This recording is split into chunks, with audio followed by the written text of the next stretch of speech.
Welcome in, everybody, to another episode of ZB's Horsepower Talk. As always, I'm ZB Zack Brown. And as always, joining with me is my dad, Jeff Brown, to give the crew chief perspective of everything. And kids may or may not be in the background today. A lot to go over. Champions have been crowned in the NASCAR series and the World of Outlaws. And we're looking ahead at the NHRA championship and see what the four drivers will be crowned in all four series. So, Dad, welcome back, and a lot to go over from the championship this weekend and looking ahead this coming week. Yeah, it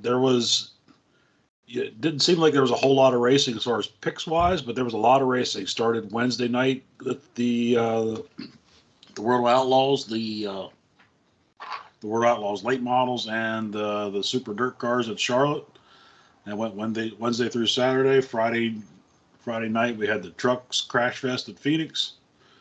And then Saturday and Sunday Xfinity and the Cup cars at Phoenix, and now we got one last hurrah with the drags in Pomona, California. Yeah, you're talking about a crash fest in Truck Series. It was a good race until towards the end. I think until the very last 25, 30 laps, they had 6 or 7 cautions, and I think they ended up with like 16 cautions. To give anybody a perspective of what happened there. The very common theme in NASCAR this weekend was Ford. Ford took all 3 championships. Ben Rhodes, Cole Custer, and Ryan Blaney were all crowned the champions this weekend. Let's talk about that. Then we'll talk about the Outlaws and maybe some breaking news going on in the sprint car world, at least for this show. So, again, with the Truck Series, we kind of predicted it. Crash Fest. Very expected. A lot of controversy going on between Corey Heim and Carson Hocevar. Hocevar dumped time early, but you could see, you can even hear the in truck audio, however we want to call it. Hocevar was really mad at himself. He was really mad. He didn't want it to have to take him out. He didn't mean to do that. He just screwed up. He said it himself. And later, Corey Heim just blatantly runs him into the wall. But Hocevar's like, nope, that's fair. He's like, I had it coming. Heim had the fastest truck all night. He had the one to beat, and after that contact with Hocevar, it just wasn't the same. And it came down to Ben Rhodes and Grant Enfinger, and Ben Rhodes was just the faster truck at the end. Yeah, unfortunately, the Truck Series has turned into very expensive bumper cars, I think. Most of the people that are running it are buying the rides. They're not racing with any kind of respect for the other drivers. And I know some of the Cup drivers have really been very vocal this week on Twitter or X or whatever the hell you want to call it now about how bad the driving in the Truck Series has been. I do think NASCAR's probably going to need to do some kind of stepping in, and just you can't have these things as a crash fest. Yeah, everybody likes to watch a few crashes, but when you have 10 of them in a row right there at the end, can't get a race restarted. It's pretty tough to watch. NASCAR's an entertainment business, and they want good TV viewership. Well, I'm pretty sure several cautions were brought up by the same individuals, so I think there's not a whole lot they can really look at. They can't be like, stop, you can't crash anymore, just in general, because they're not good. But there's got to be something like you should be DQ'd if you bring out, I don't know, 2 or 3 cautions yourself. And there should be like a penalty of like a span of maybe some certain amount of races if you're the common denominator in the cautions. Yeah, if you're, if they can deem there's some kind of intent or something like that, like in college football, they think you're, targeting, you get set out for a game or whatnot. It's, all of a sudden for sponsors, you get set out for a race from rough driving. Look what they did to Chase Elliott. I mean, the trucks are almost, of course, they might not have a field if they set everybody out for a week. I don't know how much it's with intent on Truck Series, besides obviously the Corey Heim situation this past weekend, as much as just not skilled. And you could see as you watch each championship race, the amount of talent just improves each and every race. Yeah. You go to the Xfinity race, yes, there's a little bit of cautions and stuff. I don't really think there are any legitimate cautions that happened in the Cup race, besides a couple things that happened. There wasn't much. But yeah, really, that's all to go over the truck race. Ben Rhodes, 2-time champion now, so congrats to him. Wouldn't surprise me if you see him get an opportunity, at least part-time in the Cup Series, and see what he's got there. And you see a lot more jumps from the trucks to the Cup now. They say they're a lot more similar than they are with the Xfinity cars as well. So, and there's a lot less expensive to race trucks and then just jump right into Cup rather than have to go through Xfinity, which is millions of dollars you have to spend a year, and you might have subpar equipment, and chances are you're probably going to end up in wrecks. Yeah, true. I mean, it's a lot of these guys are bringing, to get the rides, they're bringing sponsorship. If you're going to spend millions of dollars, they're going to want to go right to the Sunday show if at all possible. Well, again, like I just mentioned earlier, Cole Custer comes out with. I actually thought Cole Custer won a championship, but apparently he never won a championship in the Xfinity Series. So this was his first championship. I think he's been in the Final Four, just never came away with the championship. That was the dominant car all day. Yeah, he was the fastest. I mean, there was really no question. Allgaier was the second fastest. I mean that, and it would have been tough with the last late race restarts. For Allgaier, he would have had to get a little dirty, but that's not how Allgaier races. But I mean, hats off to Cole Custer and Stuart Haas with the just bringing the car to beat there. Yeah, I think Cole Custer got second. I think he was driving for Junior Motorsports at the time in Xfinity, and he ran second in that. I can't remember who won that year, but yeah, I mean, he was. Yeah, that car was just lights out fast. From start to finish. He really never had much trouble, and no mistakes on pit road, and that was the key. And actually, there really weren't a lot of mistakes overall on pit road. I want to say John Hunter Nemechek had some issues on pit road to kind of set him back in part of the race, but other than that, everywhere was pretty clean. It was a good race in the Xfinity race and a nighttime race. I like the nighttime races. I wish the Cup race went to a nighttime race for the championship. Maybe a doubleheader with Xfinity championship on Saturday night. Like I've been saying, that would be really cool. Have Xfinity afternoon, go into the Cup race at nighttime, and everybody can go home the next day. If my luck, it would rain if I went out there, so it would go to Sunday, even though it's a desert. But yeah, hats off to Cole Custer again. And then going into Sunday, we talked about it. He was probably the favorite going in. He had the most momentum, and he capitalized on it. Worked on the car all day long, and ended up being the fastest at the end. Definitely the whole third stage, he was the fastest. Ryan Blaney, probably, I would say arguably the most popular championship win out of those four. And shoot, he might be the most popular driver in NASCAR at this point. Yeah, I mean, Ryan Blaney's just one of those guys you just almost have to like. I mean, he's mild mannered. He will say what he thinks, but and if you ever follow him on like Twitter, he's hilarious. I mean, he just seems like he would be a fun guy to be around. He's the type of guy that I think brings out the best in his crew and everybody else, because they all want to do their best for him, and vice versa. Yeah, he didn't win the race, which is the first time the Final Four has been beaten by somebody not in the championship running. Ross Chastain got the he was trying. Win.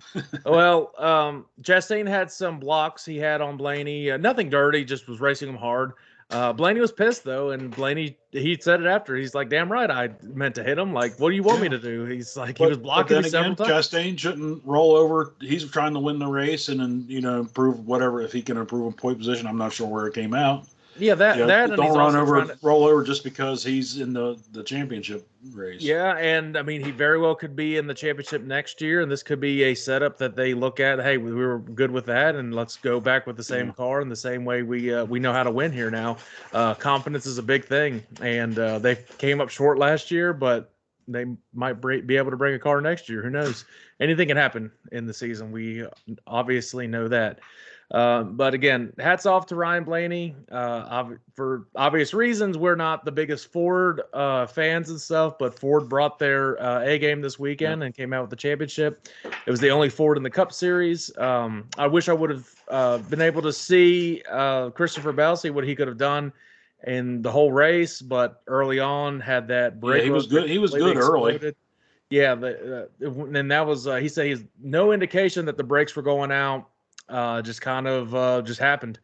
So kind of unusual, especially at Phoenix. You didn't see really anything at Martinsville happen. So at Phoenix, it could have been the hot temperatures, but I think that might have been the only issue with brakes we saw.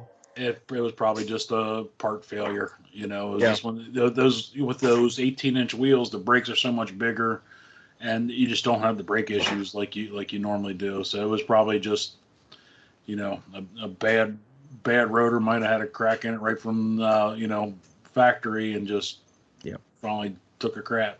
Well, the other biggest news, and it was seen all year, but this was the final race for Kevin Harvick in the NASCAR Cup Series, at least full time. I wouldn't be surprised if he raced at least a little bit in Xfinity Series every now and then, kind of like how Junior has been doing.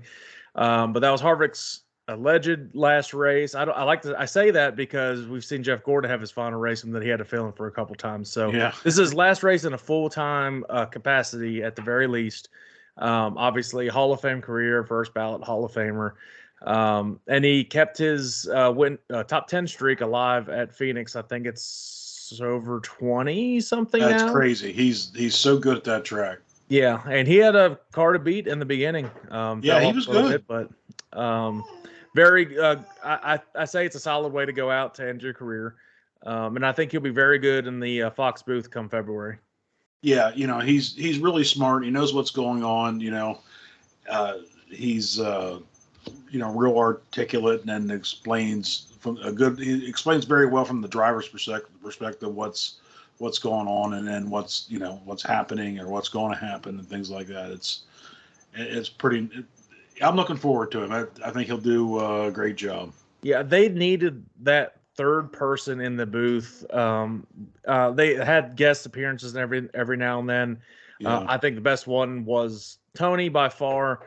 That would fill in for it. Obviously, Gordon was great in it with them, and I think Harvick would bring that great perspective that Gordon did. But yeah, another NASCAR season in the books, and now we just have to wait until February for the clash at the Coliseum again, and I'll get on my high horse then.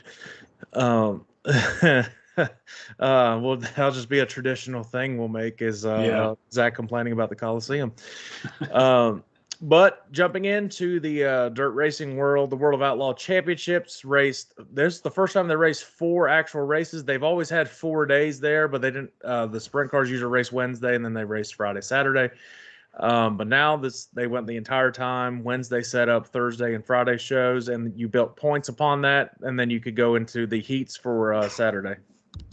Yeah, it was definitely an interesting format where the sprint cars had 2 time trial sessions, one for Thursday, one for Thursday show, one for Friday show. So it was, they had 2 separate pill draws, and so that definitely made a long night for sure as far as getting time trials done. But that was a kind of a neat format. I kind of liked how they did that.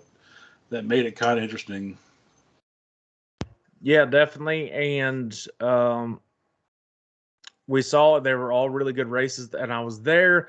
Very, very dusty track, and as good as races they are, you can't really complain about it, I guess. And it might not have been as bad on the track, but the stands, from the stands perspective, you could not see anything on that track at all. And we didn't have any rain down here, so that could have played a big factor in it too. It was definitely dustier than last year because we had some rain last year. But made for some really good shows. And going into Saturday, I was right. Yeah. Finally was right on a pick this year. Not a great way to end it. Of course, you were right on pretty much any other picks, but don't worry about that.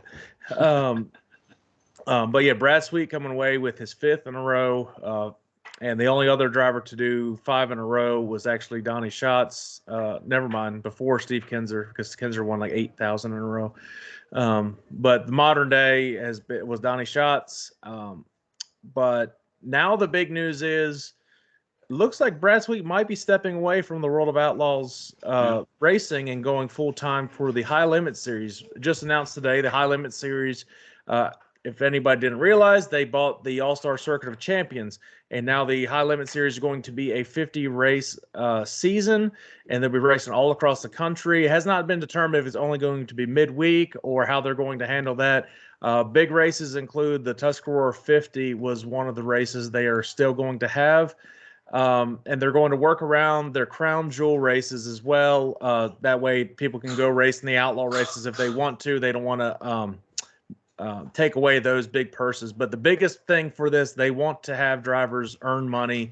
It's $1 million to win the championship, and for the owner, for the whole team, and $250,000 goes to the driver. That is enormous in dirt racing. Yeah, that's huge. I think the Outlaw Championship, I don't know what the owners might have got, but I think Sweet got $300,000, $350,000. So, $1 million, that could be a huge deal.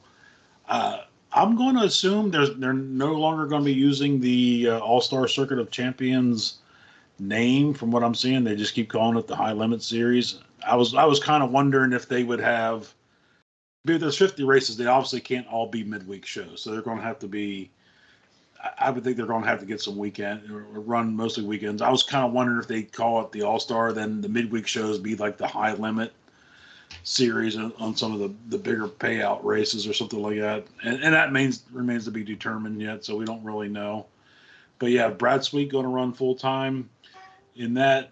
That's huge. The one thing, like we talked about before, is the All-Stars or High Limit Series now, they need to get some better cars running full time on the thing. Because basically it was a 2-horse race this year with Tyler Courtney and Zeb Wise.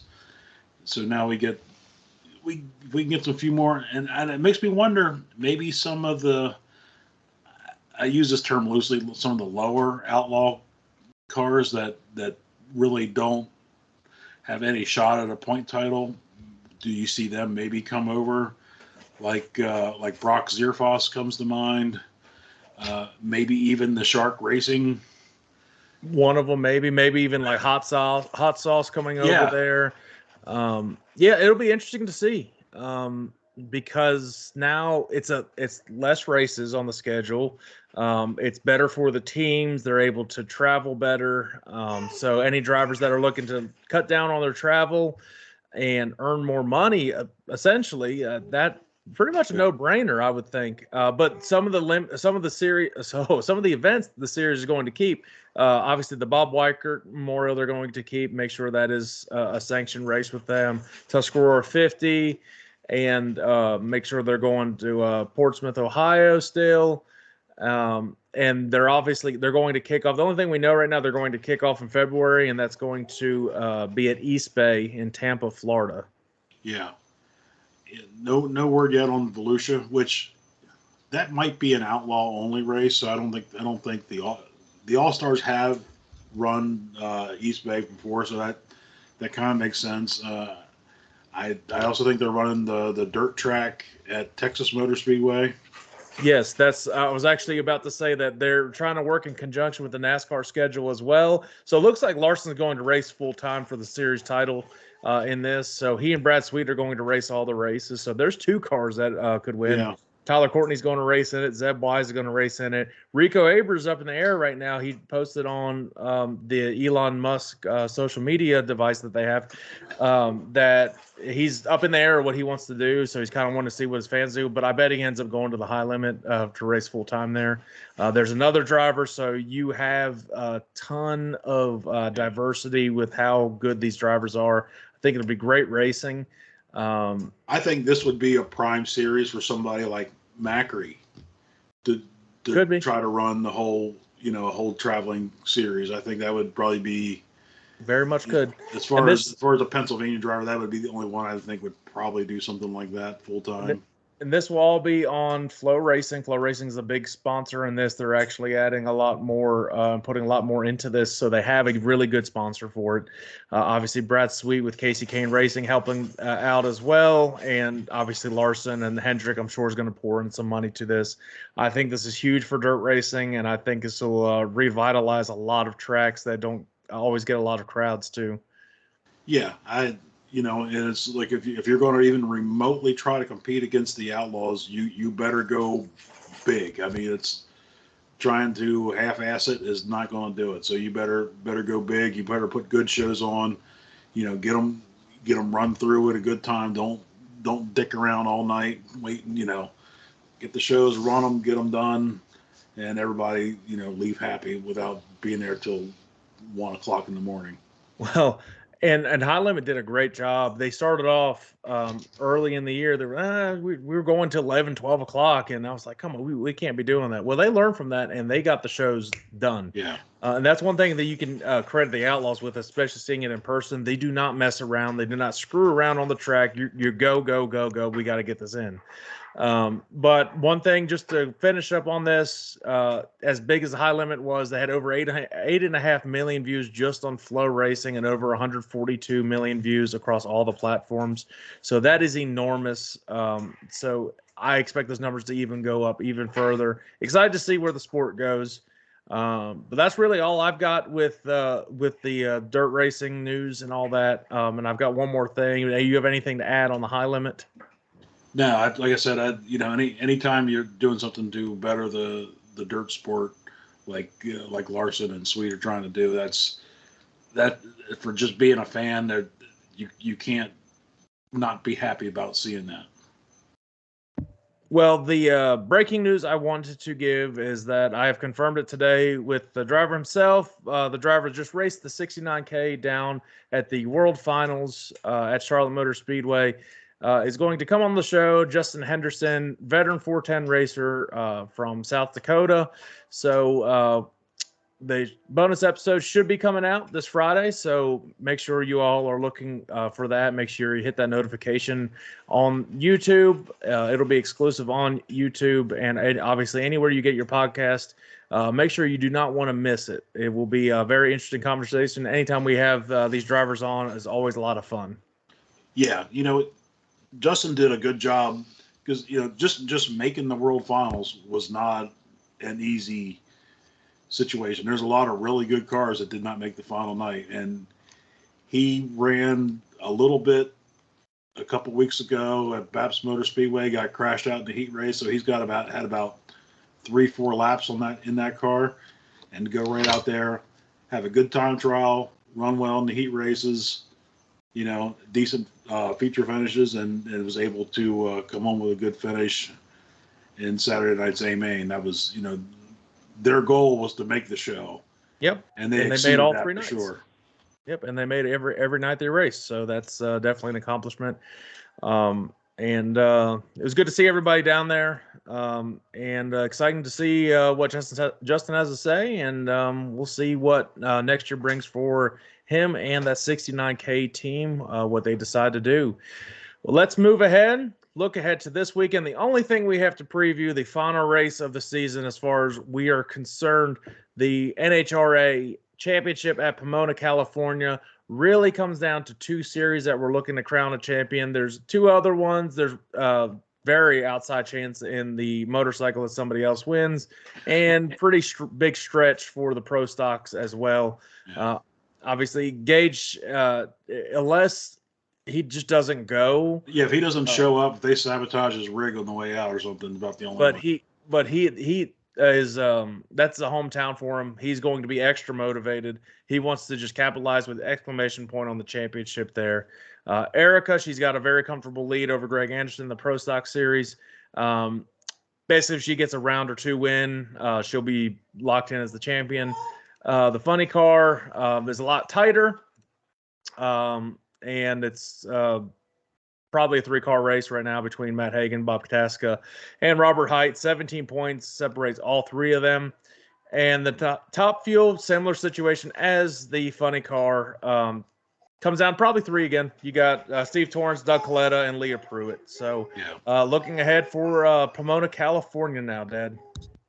Yeah, it's the birthplace of the NHRA out there, so it's huge prestige event. It's almost a good race. It's 1.5 points now, so you can actually make up some ground or lose a lot of ground real quick just by having a bad day.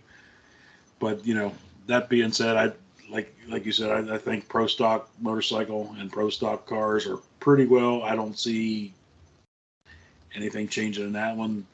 The nitro categories, those things, anything can happen. All of a sudden, you just miss that tune-up by a little bit. You don't go down the track, you could be screwed real quick. So it's, but the thing is, those guys are top of the points and are the best in the business for a reason. They're not going to have a whole lot of trouble going down. I think we're going to see some good side-by-side racing in this weekend. Yeah, so what part of Pomona, of California is Pomona? Because we have Sonoma, that's like the northern part of California and wine country. Is this a further south place? And yeah, it's around LA. Okay, so it'll be a little bit different weather than they would have at Sonoma. So definitely interesting setups that you could see there. Yeah, I think it's right near the.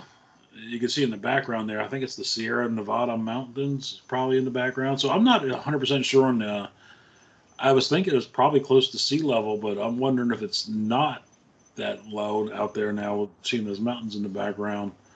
So sea level could have changed things a little bit. Like up in Sonoma, it's, I don't know, 400 feet above sea level, something like that. So I think this is going to be a little more of a normal thing. Usually Southern California is pretty nice weather. It's never real hot. Humidity is probably going to be low, so that doesn't really change the nitro cars so much. But the naturally aspirated cars you might see some. You might see Gage Herrera run 204 mile an hour this week. Everybody else will break 200 and he'll hit 204. Well, let's get into it. Let's get to our picks real quick. Pro stock, do we need to even choose again? No. Nope. Okay. Doubling up on Gage for the championship and the race. Pro stock, obviously go for race and championship if you think it's going to be any bit different for all of them as well. So pro stock, there's a 112 point advantage, 114 point advantage that Erica has. So definitely some cushion there. Yeah, I think I'm going to double up on that one. I'm going to go Erica for the pro stock. I'm going to have it where it's going to get interesting, but I still think Erica gets at least a round or two win. I'm going to go with Greg Anderson to win the entire race out there in the finals, but I think Erica will have enough of an advantage to win the championship. And going into funny car, this is where it gets interesting, and anything can happen. We have 3 drivers that can take away this champ. Well, I mean, mathematically 4, but realistically 3. It's in my mind, like this is probably Robert Height's home track. Kind of would like to pick that one, but in my mind, I'm going to go with the Ford camp like we did last week. And he's not my favorite driver, but I think Bob Tasca gets his first championship this week. I think he's going to win the championship. I don't think he'll win the race. I think I'm going to pick Hagan to win the race. Okay, you think that's going to be the finals between those two? Yeah. Well, Hagan's leading by 15, so I think he would win the championship if he beat Tasca head to head. Well, it's 35 points per round. Tasca's behind 15. Yeah, well, he would gain 35. Yeah, so would Hagan if he went to the finals. No, they get points for the win in that round. Oh, yeah. So you're talking, beating, Yeah, so if it came down to those two, whoever wins, that's it. That's, Yeah, well, I'm going to double up and go with Matt Hagan for the championship and the race at Pomona. Make it simple for me. Top Fuel. And again, probably you could have about 5 drivers really in the running right now. Mike Salinas getting that big win in Las Vegas, setting up really it kind of a Cinderella story would be for an outside looking in, but he could mathematically do it. There's 190 points that are up for grabs between qualifying and the finals. Yeah. Steve Torrance leads Coletta, like I said, by 15 points, and Leah Proulx just behind at 34 points back. Yeah, this is one. I don't believe she's won all year. It's her home track, so I pick her. She lets me down every time. But to win the race, I'm going to pick Brittany Force. But to win the championship, he's going to get his first championship finally after all these years. Doug Coletta. I'm I'm kind of going to go doubling up with somebody win the race and the championship, making it very interesting. And I think Tony will be happy with this weekend if it does happen. I'm picking Tony's significant other, Leah Pruitt, to win the race and the championship in an exciting fashion. I think it's going to be a lot of fun on Sunday. Boy, that would really be something. Yeah, he'd be a little happy. Yeah. All right. Well, that does it for our final pick for the year on everything. So, like I said, if you guys like, subscribe, hit that follow button anywhere you get your podcast and on YouTube. Make sure you look out for the Justin Henderson interview bonus episode coming out at the end of this week. That'll be a lot of fun, a lot of interesting conversations coming out of that. And we will probably wrap up with our first season finale next week, Dad, and see what else we can dive into next week. So until then, if you guys got any questions, comment down below, and we'll see you then, Dad. All right. See you next week, everybody.